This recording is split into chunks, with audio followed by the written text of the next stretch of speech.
Hello and welcome to the American Cinema Foundation Movie Podcast. I am your host Titus, and today I am joined again by my friend John Presnall for a discussion of Apocalypse Now. This is our fourth Francis Ford Coppola discussion, come to think of it. We've already gone through the Godfather trilogy, and this is the other great enterprise Coppola undertook. The making of a movie is usually interesting, but in this case it's unusually interesting. It was tyranny.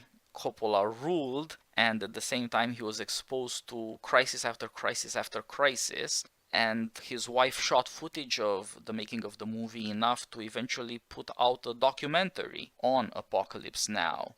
At the time, the movie was both a scandal and a success.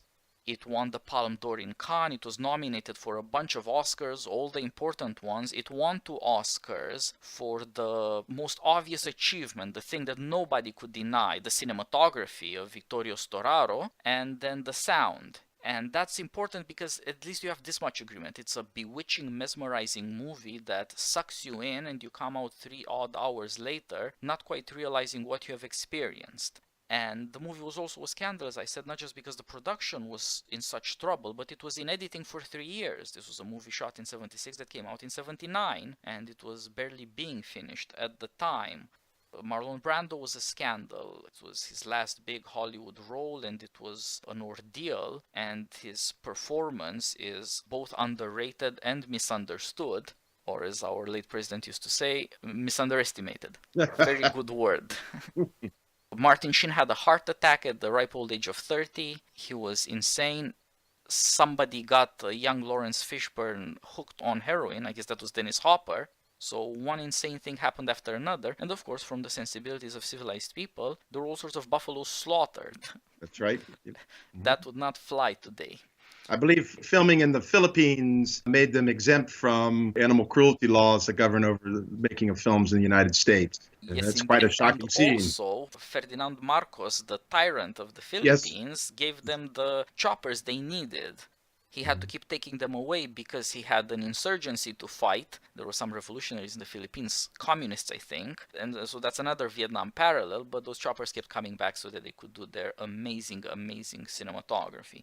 So this is in all sorts of ways a unique achievement, but it's also a very controversial movie, starting with the fact that people can't make up their minds whether it is a pro or an anti-war movie. Right. All the soldiers think it's a pro-war movie, but all the intellectuals think it's an anti-war movie, and one feels that this is a necessary disagreement in American politics. John, thanks for joining me, and tell me, how did you run into the movie? What are your own thoughts overall about the picture? Oh, gosh, I first saw this movie when I was in high school back in the 80s. And it just, as you said, it's a mesmerizing movie and sucks you in. And since then, I've watched it numerous times. And of course, I'm a fan of Coppola. And of course, at also the time, remember there was in the late 70s and 80s, beginning of the Vietnam War movie craze. But Apocalypse Now is 79. And so preceding that, you have The Deer Hunter, this reassessment in the late 70s with this Vietnam War syndrome, this sense of failure and defeat, and all the great criticisms of the war as just being a worthless waste of time, if not immoral or illegal or what have you. And so that's another added dimension to the controversy of this, despite, its kind of shocking themes, played a part of a kind of a political argument.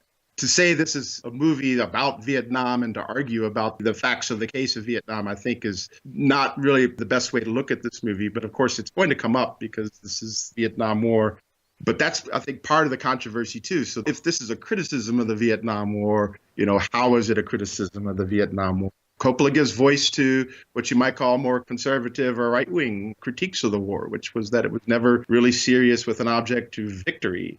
You just had the generals, who our character in the movie Kurtz calls them 4-star clowns, and all the planners and strategists thinking of things like graduated pressure and just escalating it just to the point where hopefully the North Vietnamese would bend or relent, and then you could have some kind of settled peace. And, so you hear that analysis. You don't really hear too much, I suppose, from the left. But, this comes out in the late 70s, Vietnam syndrome. America's queasy about using military force. It's uncertain about what its position ought to be in the world, especially using military force. And this is, of course, the context of the Cold War. And you have a lot of doubt about what America's mission or purpose ought to be. And that's, I think, a controversy that stuck with this film also throughout the years. Growing up in the 80s, you get Platoon and Full Metal Jacket. And so Vietnam was a big theme in the 80s, interesting enough.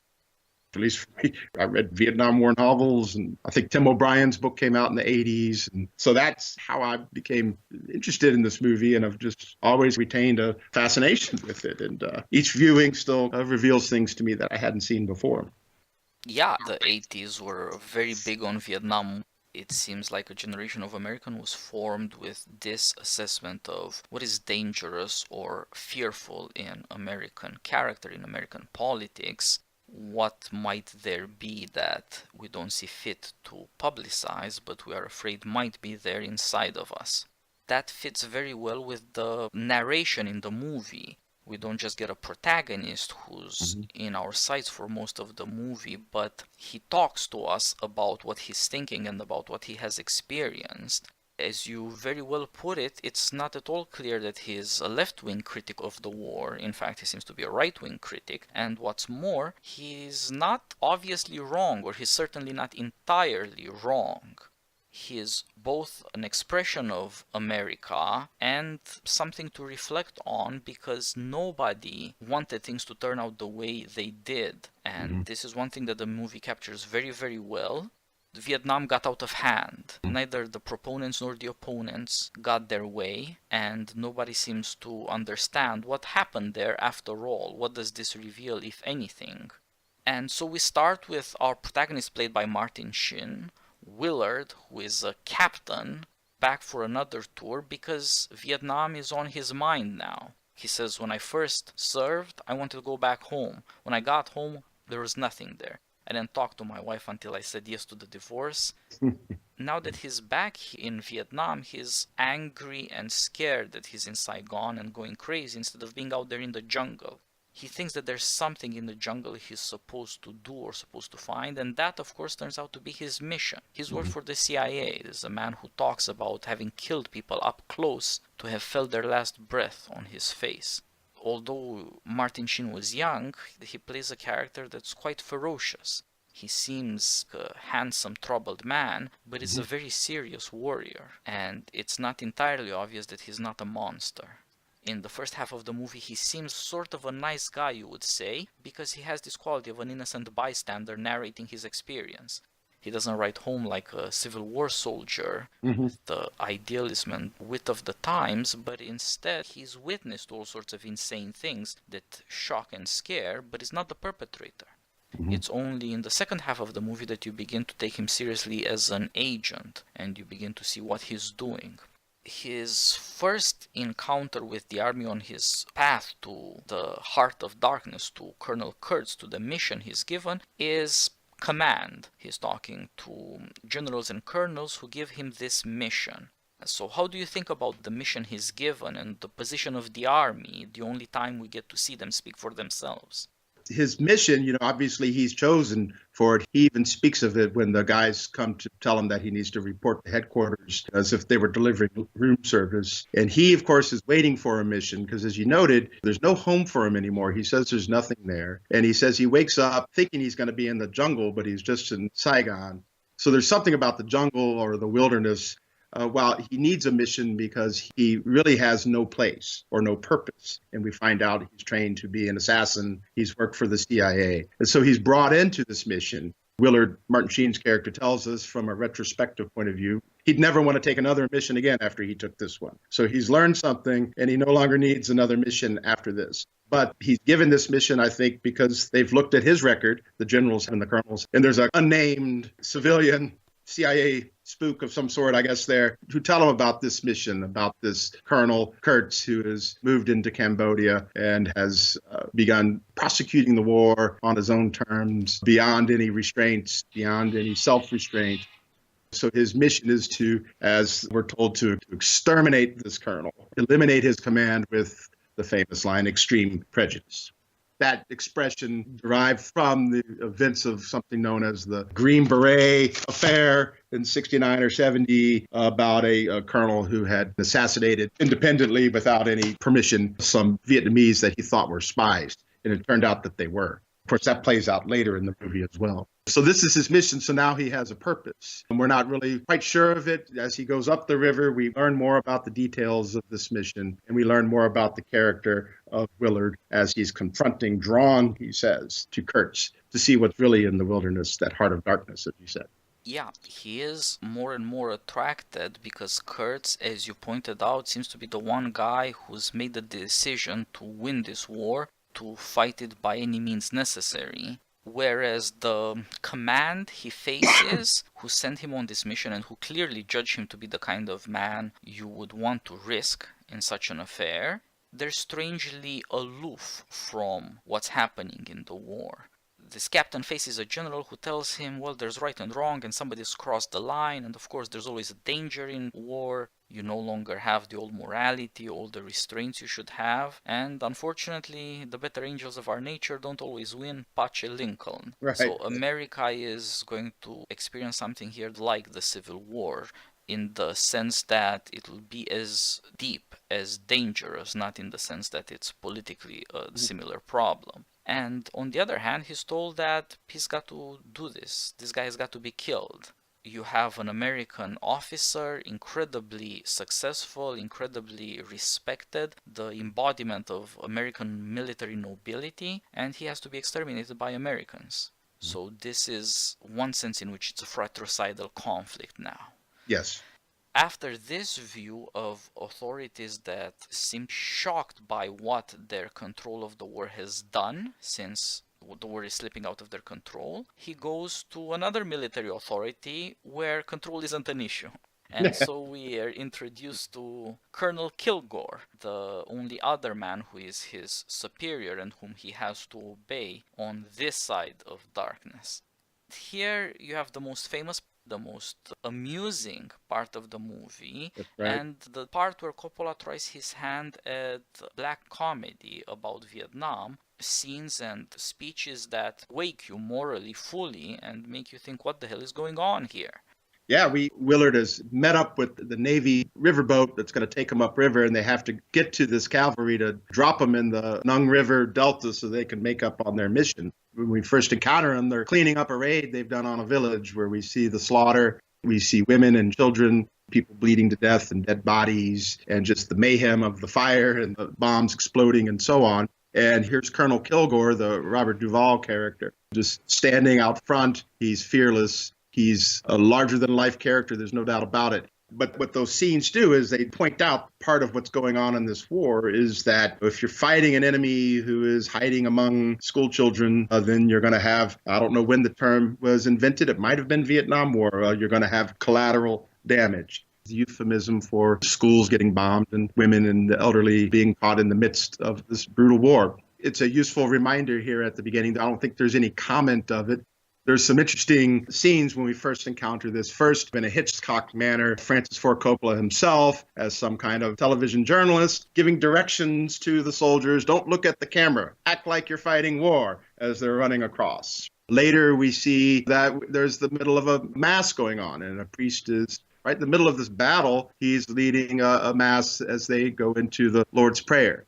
Jarring, extraordinary contradictions that are presented here. And then, of course, we encounter Kilgore. Kilgore is interesting. Obviously, he's a very effective commander, a warrior. He has great loyalty from his troops, and they love him. They idolize him. Of course, he seems fully committed to his mission or to his orders, even if he doesn't like them, which is one that Willard's going to give him. He doesn't think that this is something he wants to do, but he does it, and he does it effectively. But, of course, he also has this maybe greater love, which is surfing.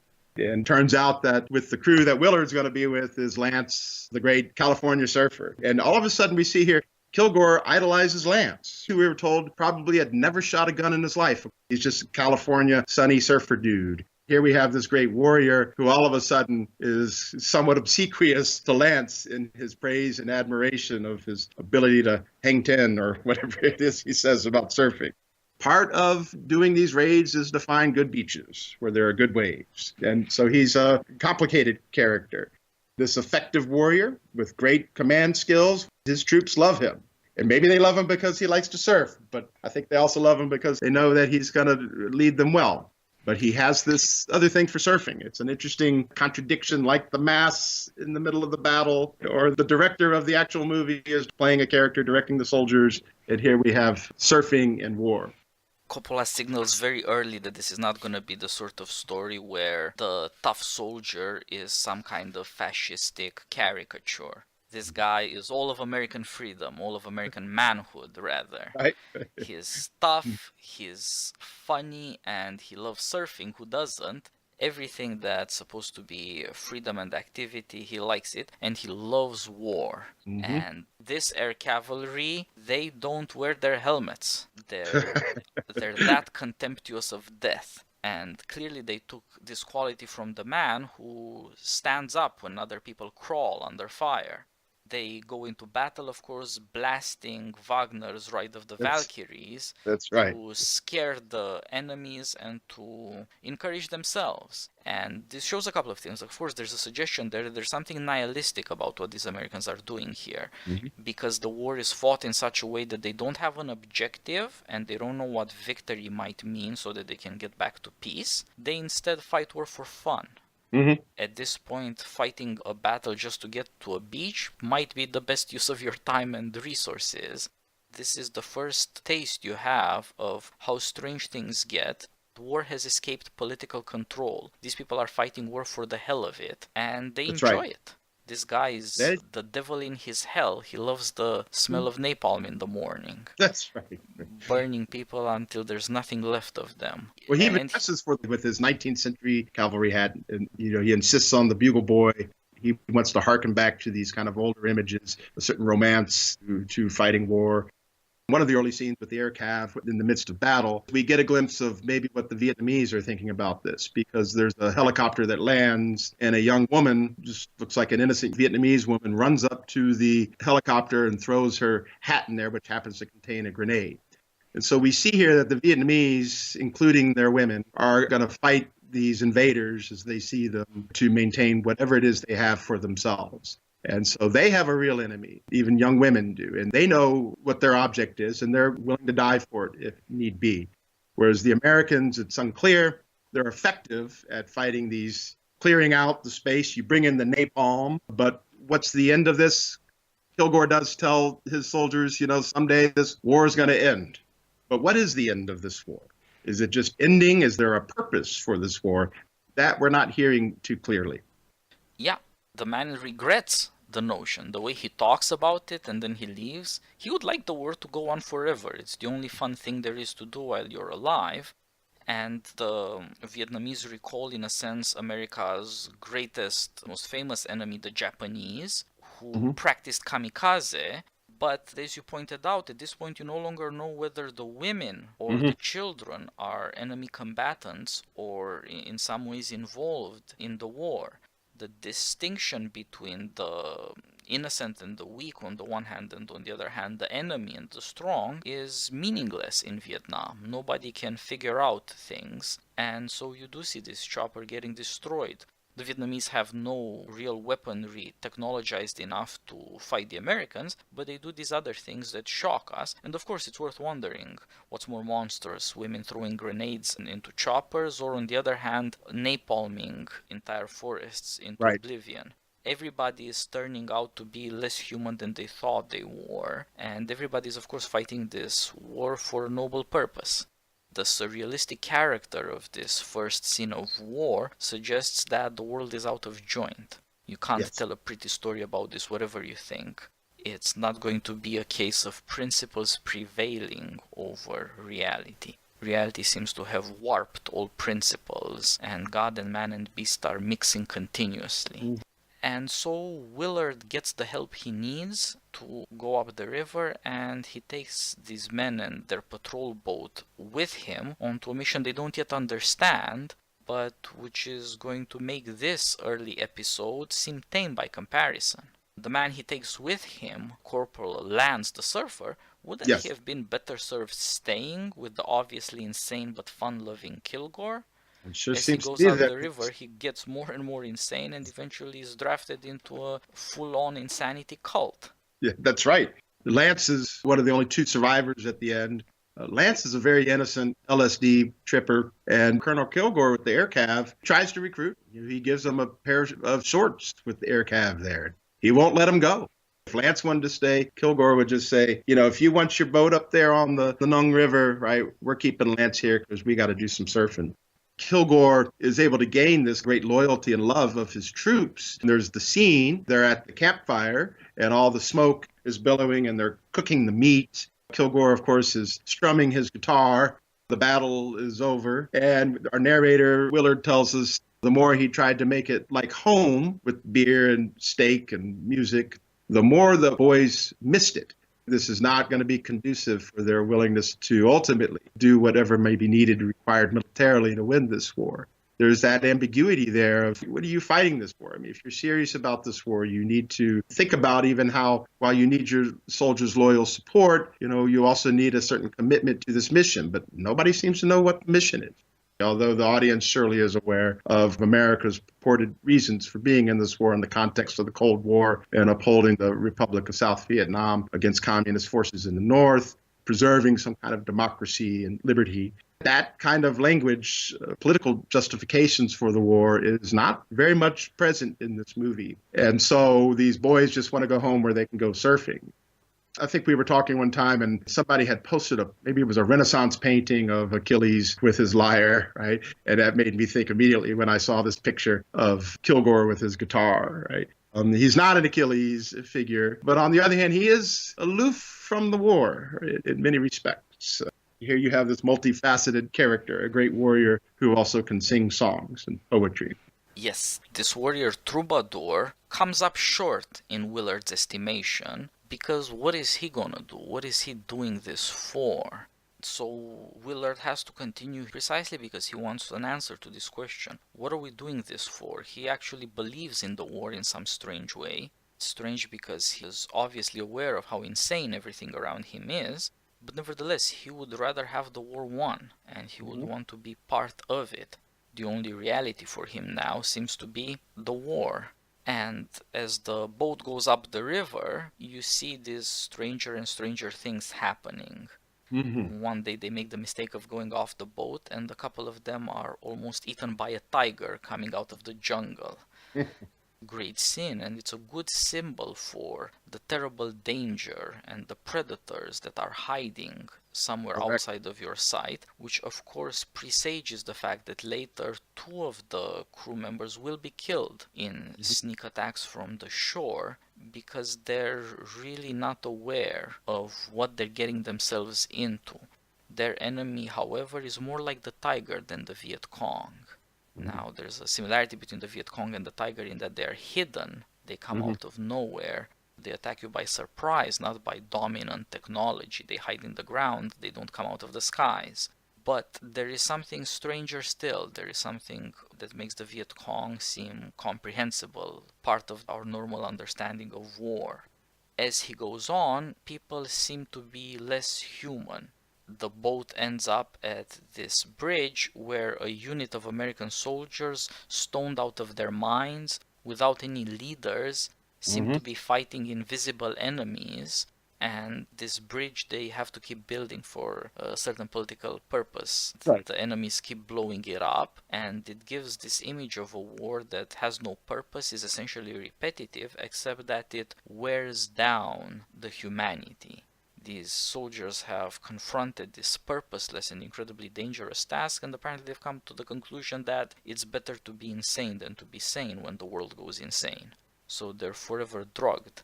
Willard and Lance go through this camp, so you get to see what a nightmare it is, and nevertheless that it is inhabited by people who think that that's what life is like. Maybe it's not their home, but it's certainly where they live. And any thought of any other kind of life has been suspended. He asks a guy who seems less insane than the others, Willard does, who's in command. The guy looks at him and says, "Ain't you?" That's right. This group of soldiers, the question arising of who is in command here does not arise. They're just being there, and of course this whole scene is filmed in this psychedelic, surrealistic, dark shadows and lights and flares. And of course we have this bridge that is built and then the next day is blown up. I suppose some reference to the bridge over the River Kwai or something like this. So the purposelessness, almost, if it's every day, I suppose it's like Sisyphean. There's just no end or no purpose, but that's where they're going to be. They're dead. Their responses, their eyes are dead. The guy they call Roach, who is some kind of a sharpshooter with a grenade launcher, all he needs to do is listen to where the sniper is, kind of aim into the darkness, explosion, and he disappears. And then he just walks off. They have no reason to think to get out of there, and they all seem to be stoned out of their minds. And by the way, Lance, he says, I just took a tab of acid. And Willard, has to keep looking out for him because he's dazzled by the lights of the flares and so on. And Willard has to keep dragging him down into the foxhole.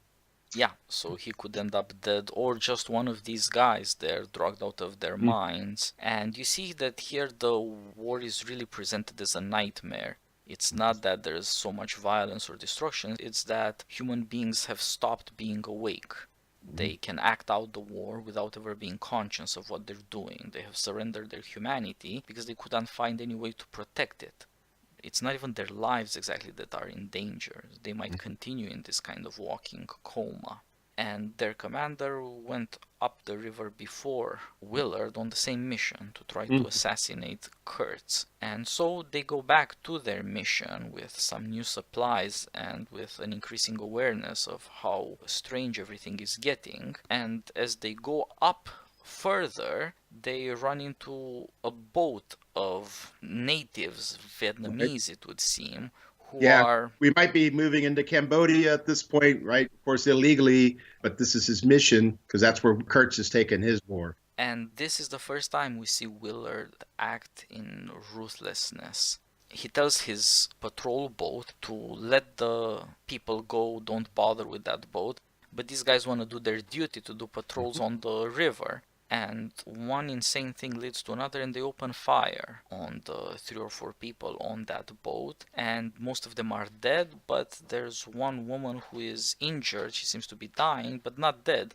Chief, who is in charge of the boat, wants to take her to a place to give her medical treatment, but Willard just pulls his pistol and shoots her dead. Up to that point, he had neither killed anyone nor done anything that was really scary. Here you see how dedicated he is to his mission, how urgent it is for him to get to Kurtz, and how little he cares anymore for these sorts of rules. Well, they're wounded, we should take them to a hospital. And it also shows, again from a different angle, the constitutive craziness of the Vietnam War for Americans.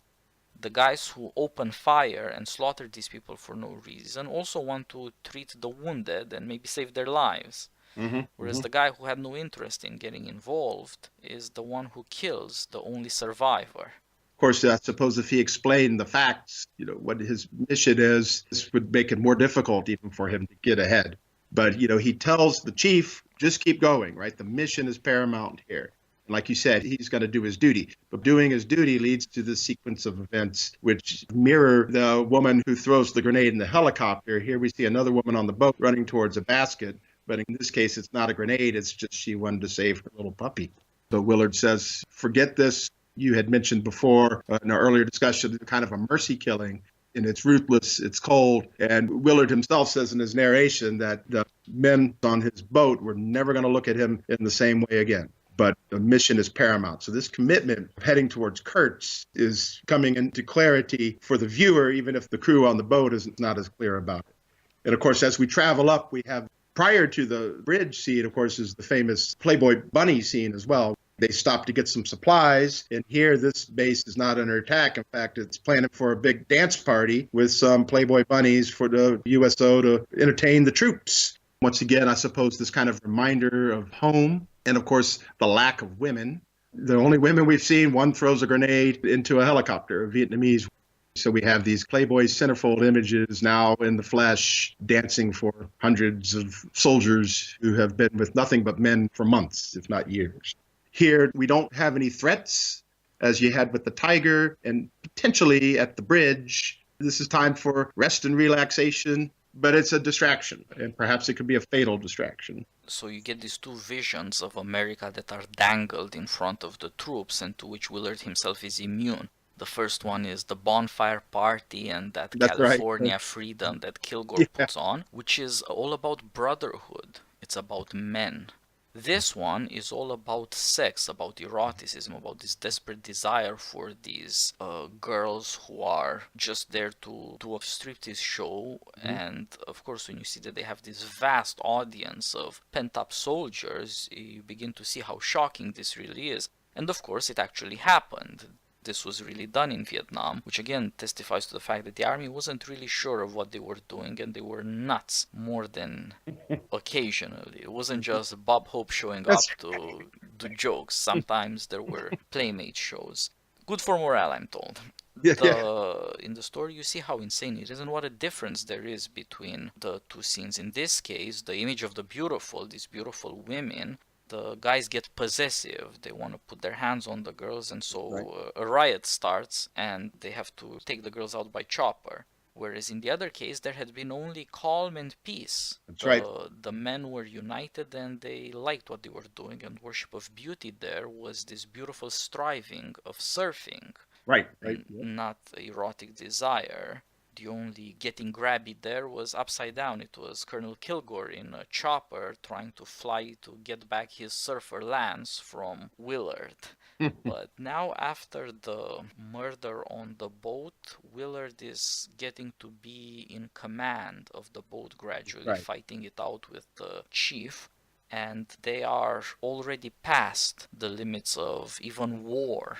Maybe Vietnam itself is past the limits of law or politics because it's a war zone, but they're past the limits of war now. And so they end up in a series of hallucinating episodes.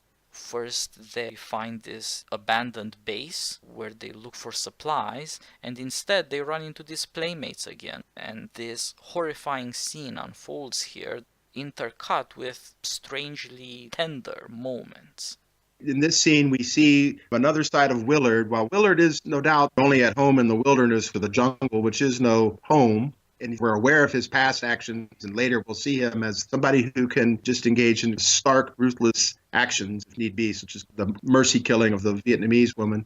There's a playful, stealing the surfboards. In the Redux version, we see that it was Willard who instigated that. And in this case, at this base, where it's just downpouring of rain, it's Willard who realizes that the Playboy bunnies have landed there. I think they're there because of the rain and because they're out of fuel. Willard negotiates with somebody in exchange of a couple barrels of diesel fuel an hour with the bunnies for his men. We saw him playfully stealing the surfboard. We see here this, all right, why not let these guys have at it with some Playboy bunnies for an hour? And it turns out that they have conversations. They're listening to the worries and concerns of these young women, one who really seems to regret and feels exploited by the photography she's had to do and so on. There are certain tender moments and some amusing moments that is surely outside of the larger mission, or let alone just the context of the war. But it is as if we've gone beyond the war. The further you get up the movie, there are no longer any commanding officers. I believe it's at that base where you say, oh yeah, he stepped on a grenade months ago.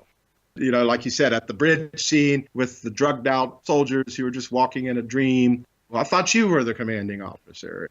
On the boat, we have this dispute between Willard's mission and the chief, and this is a struggle that's going to have to be fought out at which Willard wins. But we're getting to a point where there is no rule or no rules. But I guess that's Cambodia, both the reality as the war did engage in actions into Cambodia, but also a metaphor of here we are beyond the war and beyond any command or rule. But that respite with the Playboy bunnies is a striking contrast of tenderness. And Willard he has a line in his narration, war can bring moments of tenderness. And we've even seen this earlier, Kilgore, after he's witnessed a Vietnamese woman blow up one of his helicopters, we see a Vietnamese woman with a child who's badly injured running towards him. And rather than thinking, oh, here's another woman with a grenade, right? He is the one who makes sure that she gets the transport for her infant to get the medical help needed. Willard says there are those moments of tenderness, but there's also the stark ruthlessness of war. And so we have this bifurcation, even within the nature of war. War itself is going to have certain back and forth between those two elements. Yeah, when once the rules of politics and normal life are abandoned, you don't just live in hell. There are these strange passages, even between extreme emotions, Sometimes you get a sense of peace or wonder at the world around you, the jungle, not just the various forms of horror. So this strange combination is perhaps brought to its highest pitch in the next episode, which is the French compound or Mhm. estate, which doesn't have anything to do with the plot, but is also, as you pointed out to me, the one place where you can have a political conversation, apparently. The boat runs into this strange place where armed men threaten them, but they're white people. This Mhm. is the strangest thing in the jungle, actually. Yeah. And it turns out there's an entire estate there of former plantation that's now, of course, caught in war and somehow defended by the few families left here. And you're, of course, under no doubt but that they will all be massacred eventually. But for now, they're alive, they're defending themselves manfully as they can, and they're putting on a show of old world splendor that's, of course, very No doubt. strange for America. It's like paradise in the mouth of hell. Everything about a formal, sumptuous dinner and exquisite drinks and all this luxury and the manners of the Europeans are on display for Willard alone. And he also hears these various Frenchmen of different generations talk about war, France, Vietnam, and America. Here we have really the only political discussion, which was obviously a big discussion going on in Europe and the United States during this time. And we hear all the competing accounts. So the French Dien Bien Phu takes place in 54. And in this movie, we're at 69. So these guys have been on their own for, I guess it's about 15 years, and they're defending themselves. And there seems to be a kind of a grandfather and a son, but the older son now who is in charge, his family's been there for whatever it was, 90 years. And this plot of land is what he's going to fight for. So as he understands the war, this is where he lives. He's not French, he says, even though, of course, we have a child quoting a poem from Baudelaire. They're wearing their little Lacoste shirts and they're having fine French cuisine and wine and cognac and so on. And so he criticizes the American war for their ideas of protecting democracy or liberty in the context of the Cold War. He calls these things nothing. And so he says, what you would fight for is a plot of land that you have worked on, that your ancestors have worked on, that is your own, and that soil is what you're going to fight for. We hear other arguments. Willard is the only one from the boat who's at the main household table. And sitting next to him is a young man who actually says he thinks the Americans are right. And what they need to do is win it. And if he has any criticism of the wars, they're not properly doing it to win it. But that this is the mission, the true good of civilization and of empire, of freedom. This needs to be fought to the end and won. And then, of course, we have a communist socialist at the table who fights with his father. And then we have the older man who tells us this whole war was conjured by the Americans sometimes back in the late 40s, early 50s by creating the Viet Minh, later Viet Cong themselves in an effort to defeat the French so that the Americans could replace the European imperial power in Vietnam. You have a lot of criticisms from everyone, it seems, of the folks back in France who seem to have stabbed them in the back and have just abandoned them. And of course, Willard sits there silently, even when he's told the war he's a part of is fighting for nothing. In a way, he sees that himself at this point where we've moved beyond the war. It's never been clearly articulated what the aims were. We know what the mission is, but we've seen battle scenes, we've seen various camps where there's no command. We've left war, we have a mission, but this discussion at the table is the only political discussion in the movie. These strange Frenchmen have to make their abode there somehow. They seem to have the same principle as the Vietnamese. It's our land, we should rule it. But of course, they're French. Their land is far, far away, in fact, and they seem to have reverted from a nation to just being the family, the clan that they are. That's correct. Which, of course, must eventually prove to be insufficient, but again shows a certain regression of politics and maybe even history. We're going backwards, not just backwards into the era of plantations, but symbolically we're going backwards to the autocracy of father of the family. That's right. And this, in some strange way, prepares us for the next episode. As the men are getting killed off by natives attacking from the bushes like they did in the era of great discoveries, when great adventurers like Magellan would be killed in fights with natives. you have Willard encounter finally the strangest tribe of them all, which turns out to be ruled by Kurtz himself. That's He right. has finally arrived at his destination after all these strange moments that episode by episode are supposed to teach you somehow how politics and normal life are disintegrating and what the great alternatives might be. How you can go through this chaos and find some kind of clarity is not clear itself, but this seems to be in the intention of the movie.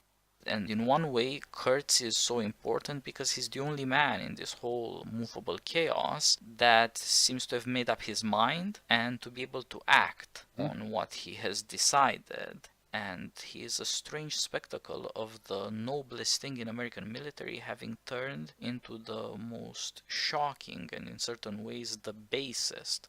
He has fully embraced savagery. He is worshipped as a kind of savage god by a savage tribe that's not even Vietnamese. And what's worse, here Willard is finally cut off from the civilization he has spent so long trying to abandon. He doesn't fit in America, doesn't fit in Saigon, he doesn't even fit in the army anymore. But he has, on the other hand, found the one man whom he more and more admires because he seems to be fully decided on what is to be done. Here, before we get to the confrontation between Willard and Kurtz, we should talk a bit about Kurtz and where he's coming from. Coppola wants you to think hard about British imperialism. You run into this crazy photojournalist who is supposed to be an enemy of the war, a man who gives you the documents about the insanity of the war, but who has learned to love the insanity, and who seems to have found an angel riding in the storm directing it in Kurtz. And Dennis this guy Hopper playing himself, right? Yeah, right. And he quotes Kipling and he quotes T.S. Eliot. That's right. So that's about British imperialism. And Eliot, of course, the poem he quotes is not just J. Alfred Prufrock's love song, but also The Hollow Men, Eliot's poem on Joseph Conrad's Heart of Darkness, which is the basis for this story. So somehow this is all about the crisis of British imperialism and how Americans might be replicating the experience. Now, the photojournalist played by Dennis Hopper at his most drugged out is playfully erudite, which you can attribute to Coppola. His quote from Prufrock is supposed to not merely abase him, but to show that he's essentially a creature of indecision. He has fallen under the spell of Kurtz because he is incapable of making up his own mind. He has gone far enough beyond the rules of America because he's so skeptical and against the war, but in going beyond those rules he lost any protection he had for his mind, and he is now embracing something even weirder than war because the personality of Kurtz is so tyrannical. The influence of that, we see it also with Willard's predecessor, who the official story is that on this mission he had committed suicide, or even more official, it was just killed in action. But it turns out he's alive, and arriving at this camp, he has also joined with Kurtz, submitted to Kurtz, loyal to Kurtz. Of course, he doesn't speak a word, but we see him there. I attribute the photojournalist Dennis Hopper character's quoting of this poetry also surely to Coppola, and this nod towards Conrad's novel and this issue of European imperialism in Africa now transposed into Vietnam.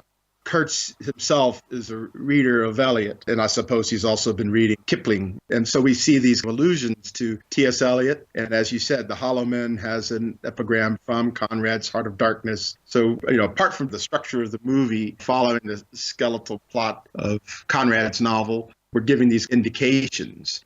But, prior to arriving at the camp, the movie presents to us, along with Willard, the first introduction to his voice on the tape when his commanders give him his mission. And we hear these strange account of a dream he has of a snail sliding along a straight razor. And we're told that he is insane and unsound and he needs to be exterminated. And then as he goes up the river, he's given this dossier. And so throughout, we're able to look at his military career. We learned a few things about his family. Kurtz was true excellence, military excellence, perhaps the best, perhaps the highest.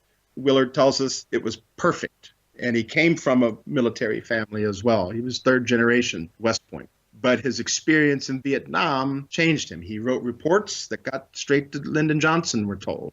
Willard tells us they didn't like what he had to say, which was this war, the way it's being prosecuted, is unwinnable. We have an unclear objective. If we really seek victory, then we're not using the proper military tactics and strategy that needs to be done to do this, in part because we're unwilling. And this disillusions him when they just reject this. And so he goes an alternative route, paratrooper, where the highest he'll ever get is colonel, even though we're told he's groomed to perhaps be Joint Chiefs. And then he goes back to the war, and slowly we learn that he begins to take independent action, assassinating without authorization some people that are presumed to be spies. And Willard, by the way, points out, apparently he got the right guys, because after these guys were killed, any kind of enemy action basically disappeared. But it's from this type of action that he has now been charged with murder, which, of course, Willard tells us charging somebody with murder in the Vietnam War is like handing out speeding tickets at the Indy 500. And, of course, now his mission is to kill an American.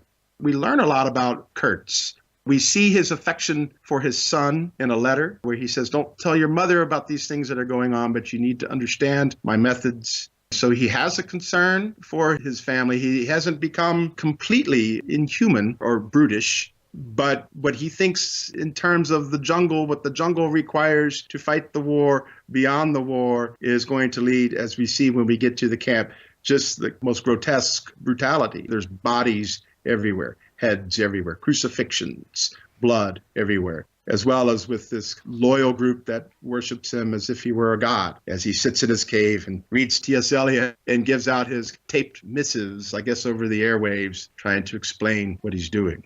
This is what Willard has to see. He says, this is something that I am drawn to him. His mission is to exterminate him, but he realized this mission somehow was tailored to him inadvertently, because given his situation, we see him at the beginning in the jungle, in the wilderness, metaphorically.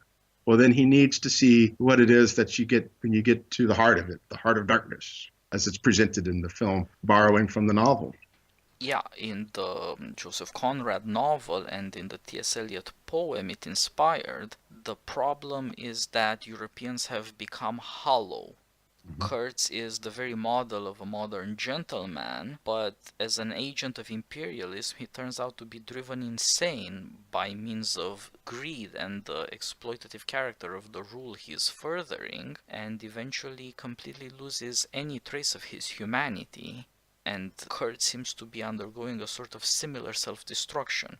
Now, in that novel, there's a difference between British imperialism and this other continental European imperialism, which seems to be so exploitative and murderous, and somehow Europe seems to be dying itself. There is a hollowness at the center that leads to this kind of politics, that people end up with no other idea of what the noble consists in, or what might justify the rule of the superior over the inferior, except greed. Whereas in this case, the Americans are not in Vietnam for the money, they're in Vietnam for freedom at some level, for their ideals. With the Vietnamese, it's fairly clear what they're fighting for. The ones who are against Americans, the North Vietnamese or the Viet Cong, they want to be ruled by themselves. This is the most ancient understanding of freedom. If you're not ruled by a foreigner, then you're free. That's right. Americans come from a different world. It's not enough not to be ruled by foreigners. Americans want to have freedom personally, individually. They want to rule themselves in various ways, and you can see, as we have tried to point out again and again, various forms of American private freedom from way back home reproduced in more or less insane ways in Vietnam.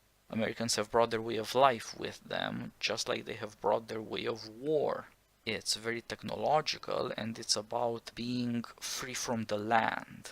Americans are only visitors in Vietnam, and somehow they're not taking either the people or the place seriously, because their armor, their power of motion, and their firepower defend them from the reality. Whereas Kurtz and now Willard are no longer in this situation. They become of the jungle. They're cut off from America. But at the same time, they seem to be fulfilling something else in American freedom. People are there to fight the war because the country said so, and they believe in the cause of their country. Kurtz is the guy who thinks, all right, if it is just that we fight this war, we should win it. Wars are fought for victory, not for professions of principle. But Lyndon Johnson and the generals don't want to win this war. And so instead of becoming a general like them, he decides to do the noble thing. As a middle-aged man, he signs up for the paratroopers, which is Yeah, incredibly right. demanding and risks breaking your knees and your back, of course, if not your neck. But he earns the admiration of men all over again as a battlefield commander, and he decides to win the war all by his lonesome if necessary, which gradually alienates him from everything American. He seems to face, from the point of view of nobility, like the European empires, the same question of horror.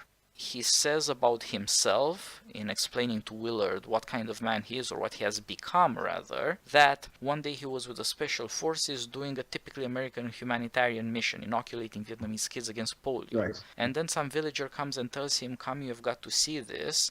The Viet Cong came by and they cut off every arm that had been inoculated of every child and made it into a pile. And he says, "At first I cried like a grandmother." But then something else strikes him. The warrior in him wakes up and he realizes, this is it. This is what I needed to learn all along. These ruthless Vietnamese, who love their families and live life as they can, nevertheless are capable of doing this sort of thing to their own people. Now, up till then, Kurtz had been shocked at the combination of moralism and impotence of his own American people. He says, "Look at what we're doing. We're telling boys to dump fire on people, but we won't let them write fuck on their planes because that's obscene." This is typical American moralism, and in this case, both the extremes of destruction it permits and the extremes of censorship of behavior it imposes seem to miss the point of politics and war. And he seems to think that that's why people are distracted. They can't take the war seriously. They're playing these moral games. But instead, he discovers something else, not how to fight the war, but how to fight against your own people.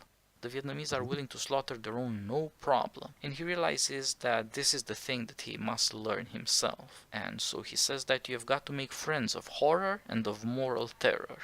Now, horror is the unthinkable. Moral terror is a different thing. It means no longer being human. And he decides to become such a creature as these acts by the Vietnamese discover to him. He has a revelation of necessity, and so he tells Willard that you need freedom. He's the only guy who ever talks about this, and he says freedom from the opinions of others and then freedom from the opinions of yourself. Willard has already got freedom from the opinions of others, which That's turns correct. out to mean he's no good to live with other human beings anymore. But Kurtz has gone one step forward and has abandoned morality as a personal claim. It's not about what America thinks of him, it's what he thinks of himself. He thinks he has learned something and has become two things, a ruler and a teacher. As a teacher, he wants to teach his son, apparently. He wants to teach Willard and other people like him, but he also is trying to teach somehow America or the world about what he has learned. He keeps dictating into his dictaphone his lessons, his experience from the heart of darkness. As a ruler, he was supposed to win the war, but he seems to have ended up ineffective, lying around waiting to die. He has come to some kind of crisis. There's nobody listening to him, and although he's being worshipped as a god, he can't act effectively anymore. He's not going to be winning this war after all. He was dazed by necessity. Freeing yourself from your own opinion means not thinking that you have the luxury to define who you are and what you can do and what you cannot do. That's Learning right. from your enemy to treat your friends as enemies, apparently. Learning, that is to say, that everything is expendable, that being human is not special. Now, war, of course, endangers our idea of our humanity. If we're so human, why do we have to keep killing each other? If we're better than beasts, why do we keep preying on each other? But war preserves the distinction between friend and foe, and in this way it allows you to return to peace by way of victory. And so America is facing, like the Europeans before, the questions of freedom and empire. From the point of view of American freedom, you can't have the Soviets, who have achieved nuclear parity, take over more and more of the world. It's bad enough that China felt that half of Europe is communist and so is half of Korea. You can't keep letting this happen. You have to fight back to defend American freedom. But to defend American freedom requires to create an empire, to create the kind of power that allows for destruction of your enemies. And so you have an education for peace in American freedom, and you have an education for war in empire, and war seems to have taken over from peace. This is not what Americans thought they were signing up for. This is not where they wanted to end up, but it is where they have ended up. And Kurtz thinks that he has learned that war is the true teacher, not peace. And war, the teacher, teaches you one specific thing. You have to become horror. You have to become moral terror. You have to see that face and make it your friend. That is to say, where you will recognize yourself. Your friend is alike to you. You will finally acquire self-knowledge by leaving all the delusions of civilization behind. Embrace necessity, abandon moral scruples, and that is the path to victory.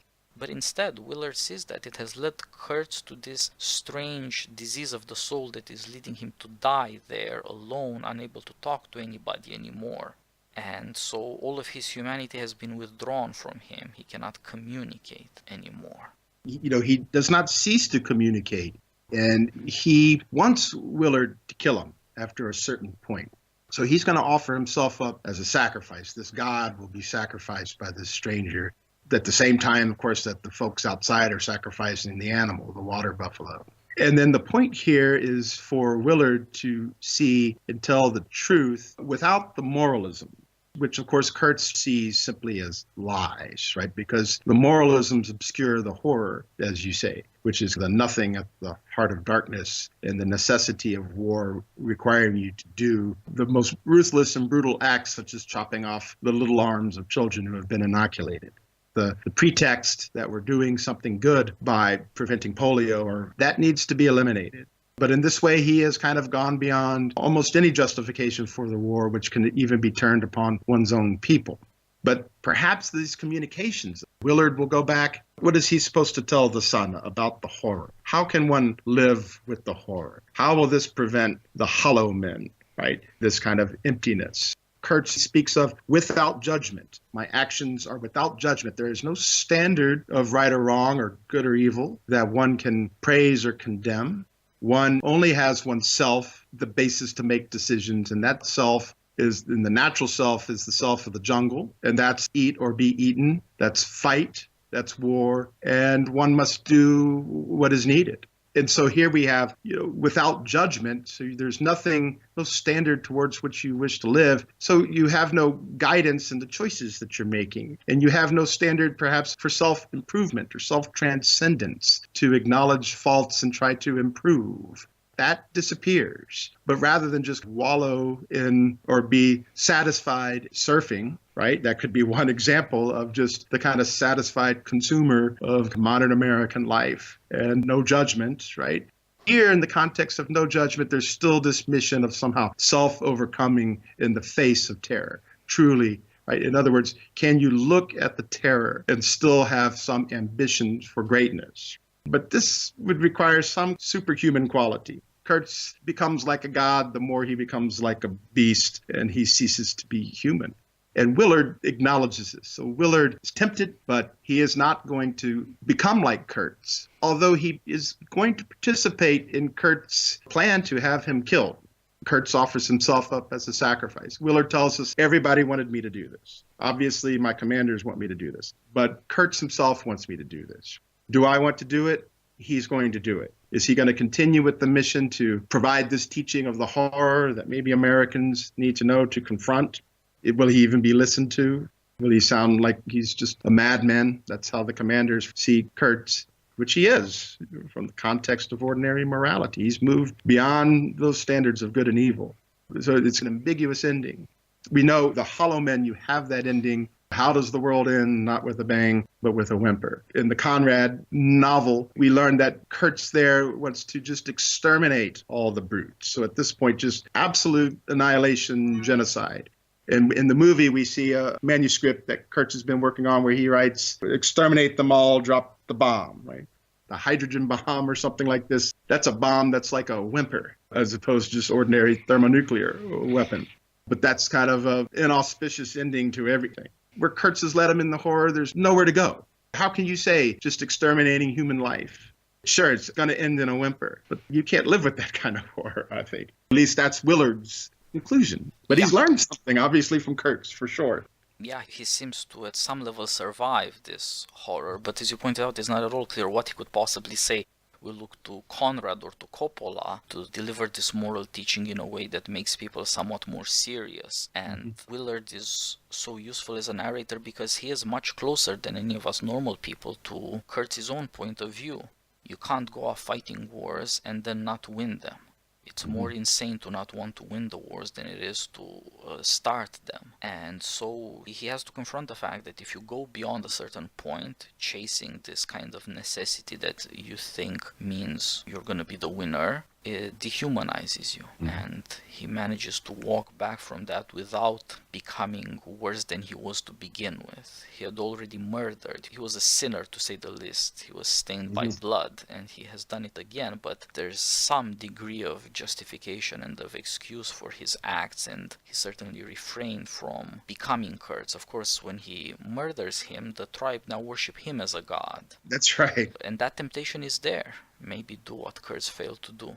A younger, stronger man might be able to pull it off. But instead he drops his weapon. He wants an end to the bloodshed, apparently. And of course, as he gets back on the boat with Lance, whom he wants to take back to some kind of civilization, he disconnects his radio because he doesn't want to be part of whatever else the army may have planned. He doesn't want to be somebody's weapon, just like he doesn't want to be somebody's murderer anymore. So he does seem to have fallen back on morality at some level. It's important to see that Kurtz really is a very American figure. Think of Charlie Manson when the movie is set, or think of Jim Jones and the Jungle Compound and the Suicide Cult when the year the movie was put out. These things do happen in America. There is a certain temptation to establish cults that get the one true idea that gets you right with the cosmos. In some sense, Kurtz is the highest production of the 60s, or Vietnam is the highest production of the 60s, in the sense that freedom as self-actualization, self-expression, finding out who you truly are beyond all rules, leave behind all that Christianity, leave behind all those norms that the system imposes on you. Do your thing, man. You see a horrifying version of that. This recalls to mind the joke of Leo Strauss that if morality is relative to some decision, simply to some commitment or arbitrary, then cannibalism just is a matter of taste. Yep. What's the standard upon which you could object to cannibalism? What's the standard upon which you can object to cutting off hundreds of kids' arms? What's the standard that you could object to Kurtz's methods or lack thereof? Kurtz says, drop the bomb. Willard unplugging his radio, he says he's not part of their army anymore. But of course, unplugging the radio also means he doesn't call in the airstrike. Because after all, Kurtz has been killed, so these folks can go on and do whatever it was they were doing. But if you were Kurtz, what would it matter if you just called in the airstrike and eliminated everyone? So he has fallen back to a certain degree of morality. And maybe by showing these polarized extremes in this movie, you could begin to think about what might a hidden middle way. Even if you think of American way of war, if not imperialism or if not foreign wars fought for these ideas, we see soldiers who are in no way capable of being soldiers. And why is this? Well, there's something about their American way of life which is more attractive, and that way of peace and that self-actualization and self-realization and self-determination. It makes them incapable of being able to fight. So maybe we have somewhat of a critique of that excess, just as we can have the critique of the excess of brutality. We could also have a critique of that excess, of the life of no judgment, where one just does whatever one wants in peace. Both seem to have no purpose. And so there's a hidden middle that you could search for throughout this movie. In the French plantation scene, when Willard is with the widow and they're smoking opium in bed, and she tells him about her deceased husband, an opium addict himself, and she would tell her husband, one part of you fights and one part of you loves. And the husband responds to her, we're told, so what am I? Am I a beast or am I a god? Maybe you're some kind of a mixture. As you pointed out, that scene is out of the context of the political community. Beasts or gods can only exist outside the political community. But there might be some hidden middle here. For all the condemnation of this movie, it provides a lot of ways for reflecting upon how to live well, even if it doesn't provide us with answers. And it surely shows us extremes that need to be questioned and understood and perhaps criticized. Yeah, I think this is the main contribution of Coppola. He shows you, as you put it, extremes that imply certain arguments, and the scenes show you that the different views, there's something wrong with all of them. And there is a certain connection between the freedom of self-actualization in peace and going nuts in war, just like there is a certain connection between the moralism of not saying obscene words and the moralism of blowing people up or napalming them onto oblivion. As you put it, there's a certain lack of purpose, a certain lack of standards of judgment. Americans reveal themselves as either aiming too high or aiming too low. This seems to be the problem, and their conception of freedom seems to be somehow misguided. People have somehow forgot something.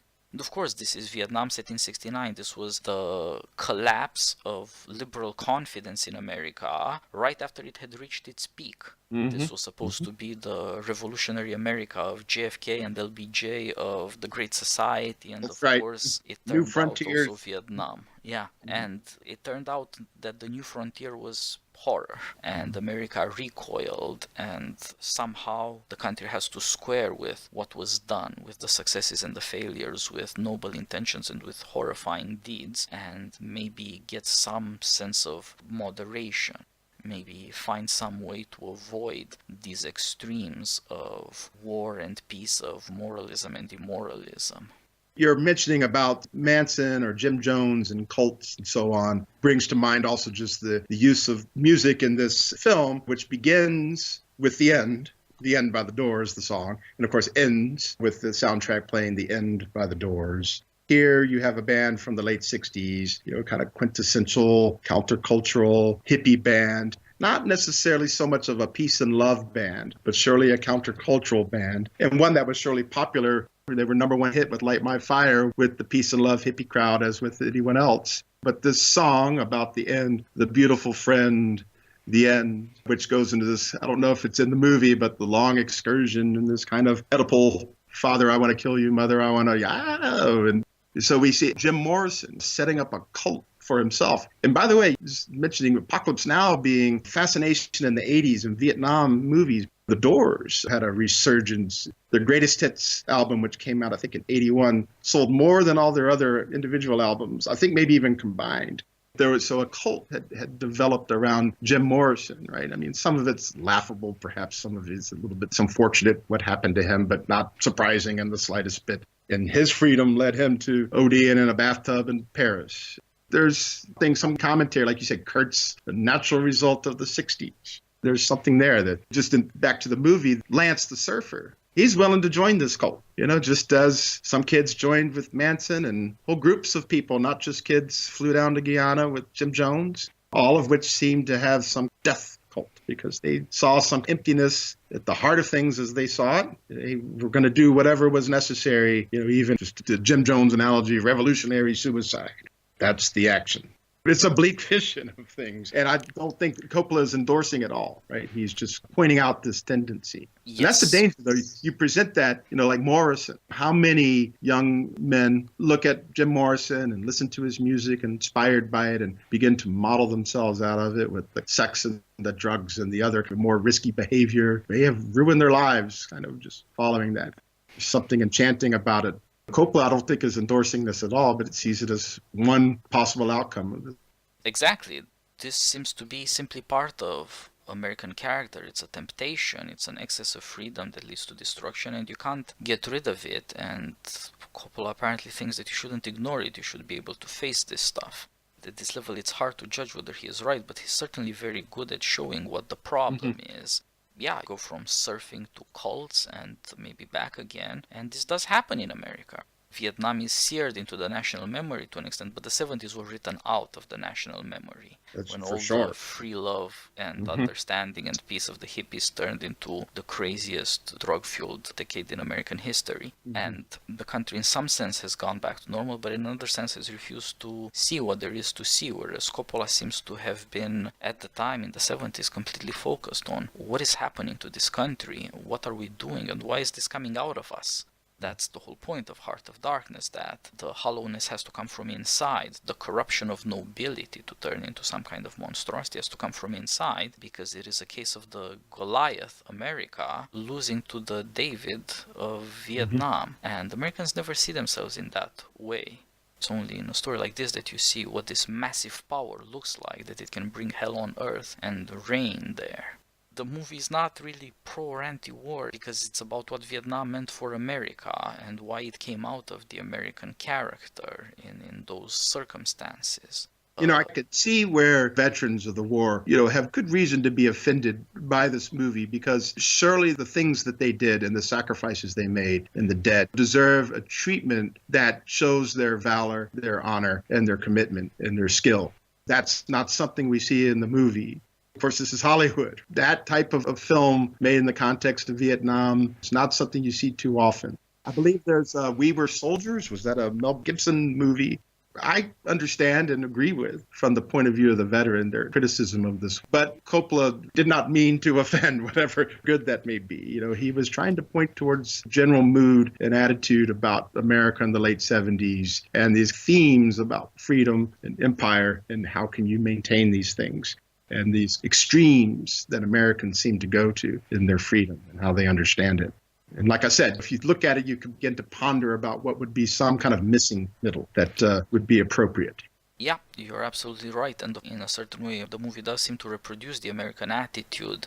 Nobody was grateful to the Vietnam veterans. Nobody thanked them. Nobody had parades. And the politicians didn't want to win the war. And the people wanted to forget about it. And the veterans of Vietnam were the first generation of veterans to be ignored. The face of America turned away from them. And some suffered abuse for their service, which is part of the national disgrace.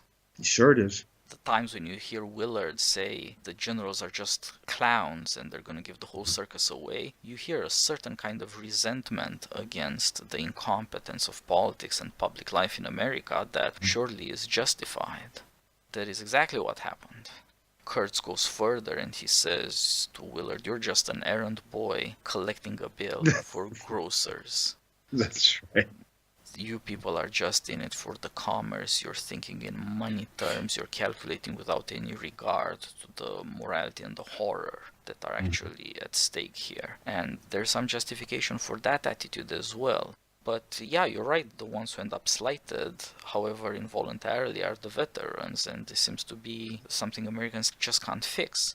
I do think, however, that the movie based on Hal Moore's book, We Were Soldiers, starring Mel Gibson, that is both a good movie and a show of American military nobility. I do recommend that movie. Well, John, thanks for joining me. We have gone through what is a very disturbing movie, trying to show why it disturbs us, what is mesmerizing about it, in what ways it criticizes American society, and in what ways it tries to explain what happened, a rather existential level that comprehends morality and politics and individual aspirations and political necessities. Thanks for joining me again. And well, thanks for having me. Our next conversation is Untouchables. I'm looking forward to talking De Palma again and Mamet. Yes. That's going to be more fun. Yes, it will. Sounds great. Very much, All the best, John. You too.